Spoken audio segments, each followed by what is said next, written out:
palavra de Deus nos ensina um princípio espiritual que é honra.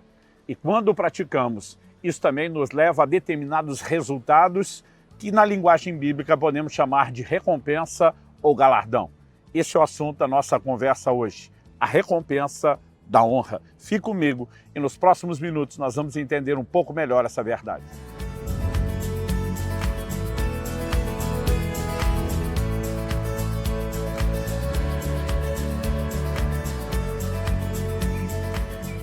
Hoje na cidade de São Francisco, na Califórnia, tendo aqui ao fundo o Palace of Fine Arts. Estou passando para trazer mais uma palavra ao seu coração.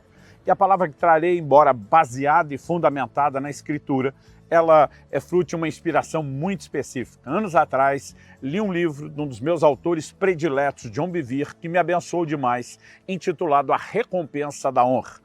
E aquilo que eu quero apresentar aqui a você, obviamente uma breve resenha da essência, do coração da mensagem do livro. E eu oro para que isso não apenas te oriente, te inspire e te abençoe, como também me abençoou. Bom, Deus é um Deus de recompensas. A palavra de Deus diz em Hebreus 11:6 que sem fé é impossível agradar a Deus e que aquele que se aproxima de Deus deve crer que Ele existe e que Ele recompensa aqueles que o buscam. Algumas traduções dizem que Ele é galardoador daqueles que o buscam, o que é um sinônimo.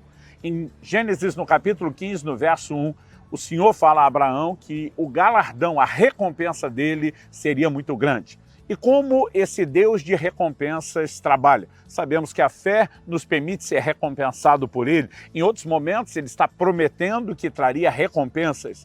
Mas nós precisamos entender que há uma dinâmica da recompensa relacionada com a honra. Mas quando falamos a respeito disso, algo que nós precisamos entender é que existem diferentes níveis de recompensa. Na segunda epístola de João, capítulo único, verso 8, nós lemos: tenham cuidado para que não percam aquilo que temos realizado com esforço, mas recebam plena recompensa. Quando ele fala de plena recompensa, apresentando a ideia de que a gente possa classificar como a medida cheia, completa da recompensa, completo galardão, diz outra tradução, isso me leva a pensar que se existe uma recompensa completa, pode haver uma recompensa parcial, que não é completa.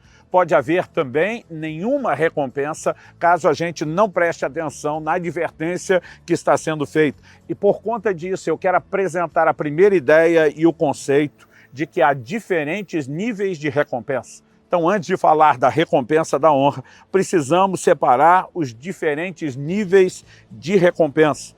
Honra atrai honra e desprezo atrai desprezo. Em 1 Samuel, no capítulo 2, no verso 30, o próprio Deus diz isso: eu honro aqueles que me honram, mas aqueles que me desprezam serão desprezados. E quando olhamos para isso, percebemos que há uma dinâmica de interação e de reciprocidade da parte de Deus. Por exemplo, em Mateus, no capítulo 7, nos versos 1 e 2, nós vemos o Senhor Jesus dizendo: não julguem para que não sejam julgados, não condenem para que não sejam condenados. Mas no verso 12 de Mateus 7, ele diz: tudo quanto quereis que os homens vos façam, fazei vós a eles. Ou seja, reciprocidade. Deus está dizendo: da mesma maneira como você espera ser tratado, trate, mas ao mesmo tempo ele diz: da mesma forma como você me trata, eu vou tratar vocês. E a recompensa pode ser completa, parcial ou nenhuma, de acordo com a nossa conduta. É por isso que precisamos entender honra, aquilo que fazemos não apenas para com Deus, mas também para com as pessoas.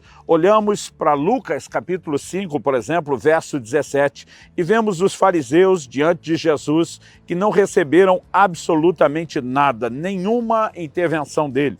A Bíblia diz o seguinte: ora, aconteceu que num daqueles dias estava ele ensinando e achavam-se ali assentados fariseus e mestres da lei, vindo de todas as aldeias da Galiléia, da Judéia e de Jerusalém. E o poder do Senhor estava com ele Jesus, para curar. Então a Bíblia diz que ali estavam fariseus, mestres da lei, as pessoas que eram dedicadas, o poder do Senhor está com Jesus para curar, mas não há menção de nenhum deles recebendo absolutamente nada, coisa nenhuma. Nós vamos ler a respeito de um paralítico que foi trazido, colocado diante de Jesus, esse foi curado, mas nós não vemos esses fariseus nem mestres da lei recebendo absolutamente nada de Jesus. E há pessoas que não estão recebendo nenhuma recompensa, nenhum nível de intervenção. Mas àqueles que recebem recompensa parcial, né? Ou seja, não recebem a medida cheia, mas pode entrar num pouco daquilo que Deus tem. No Evangelho de Marcos, por exemplo, no capítulo 6, a partir do verso 1 até o 6, nós vemos o Senhor Jesus em Nazaré, a cidade onde foi criado. E a Bíblia diz que ele passou a ensinar numa sinagoga, que as pessoas se maravilhavam, se questionando de onde vem essa sabedoria, mas ao mesmo tempo questionando, não é esse o carpinteiro, filho de Maria, irmão de Tiago, José, Judas e Simão? As suas irmãs não vivem aqui entre nós? E a Bíblia diz, escandalizavam-se por causa dele. É nesse momento que Jesus diz, nenhum profeta é desprezado a não ser na sua terra, entre os seus parentes e na sua casa. E a Bíblia diz, e não pôde fazer ali nenhum milagre, a não ser curar uns poucos doentes, impondo-lhes as mãos. E admirava-se da incredulidade deles. Não pôde fazer nenhum milagre, curou poucos enfermos. O nível de intervenção foi muito pequeno, foi muito baixo. Então nós estamos falando de gente que não recebeu nada, de alguns que puderam receber um pouco, mas não tudo aquilo que ele gostaria de fazer, mas nós temos na Bíblia gente que recebeu a medida completa. Podemos falar do centurião romano, de Mateus 8, de 7 a 10, né, que quando o Senhor Jesus, ao ouvir o pedido dele, né, a respeito da necessidade de curar um criado seu, se dispõe, ele diz, eu nem sou digno de que o Senhor vá na minha casa. Diz uma palavra, ele será curado. Jesus se admira da sua fé, opera essa cura. Nós podemos dar aqui outros exemplos de pessoas que honraram devidamente Jesus. Os que não receberam nada não lhe deram nenhuma honra, os que receberam pouco deram pouco crédito e reconhecimento. Mas esses, para quem houve intervenção completa, eles deram uma medida cheia de honra. Esse centurião romano diz para Jesus, o senhor não precisa ir em casa.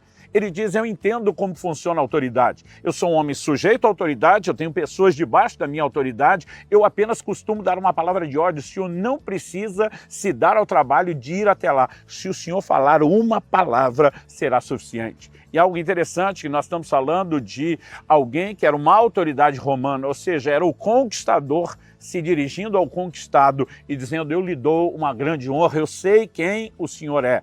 Nós temos percebido nas Escrituras que sempre que há honra, que há reconhecimento, há recompensa. Para aqueles que reconheceram o Senhor de forma plena, recompensa completa. Para aqueles que deram pouco crédito, pouca recompensa. E para aqueles que não deram nenhuma recompensa. Então eu e você precisamos de fato reconhecer não só que há uma recompensa dada a honra, mas que há diferentes níveis de recompensa. Agora, também precisamos entender, biblicamente falando, que há diferentes níveis de honra. No Evangelho de Mateus, no capítulo 10, nos versos 40 e 41, o Senhor Jesus fala a respeito disso. Ele diz, quem recebe vocês é a mim que recebe, e quem recebe a mim recebe aquele que me enviou. E quem recebe um profeta, no caráter de profeta, receberá a recompensa de profeta. Quem recebe um justo, no caráter de justo, receberá a recompensa do justo. Vou ler do verso 42. E quem der de beber, ainda que seja um copo de água fria, a um desses pequeninos, por ser este meu discípulo, em verdade lhes digo que de modo nenhum perderá a sua recompensa. O que é que o Senhor Jesus está nos ensinando aqui? Que há diferentes níveis de honra. Todos merecem honra, né? A palavra de Deus é enfática a respeito disso e nós não podemos deixar de levar em consideração essa afirmação. Por exemplo, em 1 de Pedro, capítulo 2, verso 17, ele diz, tratem todos com honra, todos merecem honra. Mas aqui Jesus está falando de honrar o profeta, aqueles que espiritualmente falando estão acima de nós. Jesus está falando de honrar o justo, aquele que está no mesmo nível que nós, e ele está falando de honrar os pequeninos, aqueles que estão abaixo de nós. Honra, né, direcionada para cima, para os que estão no mesmo nível, para os que estão abaixo. Quando falo acima e abaixo, não estou falando a respeito de valor, estou falando de uma posição, estou falando de maturidade espiritual, estou falando de um lugar em Deus, uma vez que aos olhos de Deus todos temos o mesmo valor. Mas Jesus está dizendo que a honra, né, e recompensa para cada nível que eu e você conseguimos reconhecer e também atribuir. Então, olhando para esse princípio de honra, nós temos autoridades em todas as áreas que devem ser honradas, pessoas que estão acima de nós. Falando a respeito dos justos, nós podemos falar daqueles que estão no mesmo nível. Abraão, né, e Ló, por exemplo, recebem anjos E a Bíblia diz que a princípio não sabiam que eram, mas os trataram bem, imaginando que eram semelhantes. E também precisamos ter um cuidado com os pequeninos. Mas em terceiro e último lugar, eu quero destacar que Deus vai nos permitir passar por testes de honra. Acabei de mencionar que Abraão e Ló receberam um anjo sem saber que o eram. Em Hebreus capítulo 3, no verso 2, a Bíblia fala sobre isso. Alguns receberam um anjo sem saberem. Por que um anjo iria buscar uma hospitalidade que ele não precisa? Eles não têm necessidade de comida, de banho, de repouso, de uma acolhida, mas porque simulariam, aparecendo como seres humanos, uma necessidade que eles não têm. Isso me leva a uma conclusão, e pelo menos essa é a minha perspectiva e a minha visão, que de vez em quando os céus, que determinaram nas Escrituras que eu e você devemos ser hospitaleiros, vão enviar uma espécie de auditoria, de fiscalização. Eu gosto de chamar isso de testes de honra. A Bíblia diz que Deus faz cair um pesado sono sobre Saul e os seus homens. Davi tinha oportunidade de se vingar dele, mas não fez. Agora, o que é que ele entendeu? Que aquilo não era necessariamente uma oportunidade para ele desonrar Saul. Ele entende aquilo muito mais como um teste. E podemos dizer que ele foi muito bem sucedido. Aliás, algo que aprendo nas Escrituras é que quando honramos autoridades, inclusive as espirituais, isso não está relacionado ao comportamento deles, mas ao reconhecimento de uma autoridade que Deus confiou. E mesmo quando eles estão errados, quem lida com eles é o Senhor. E a maneira como nós vamos tratar com eles nesse processo pode ser classificada como esse teste que estamos falando. Então, que o Senhor nos ajude a não apenas entender, mas praticar corretamente essas verdades da honra e nos mover nelas. Há sempre uma honra a ser dada a Deus e às pessoas em todos os níveis. E sempre haverá recompensa quando há honra e nenhuma recompensa quando não existe honra. Pense nisso.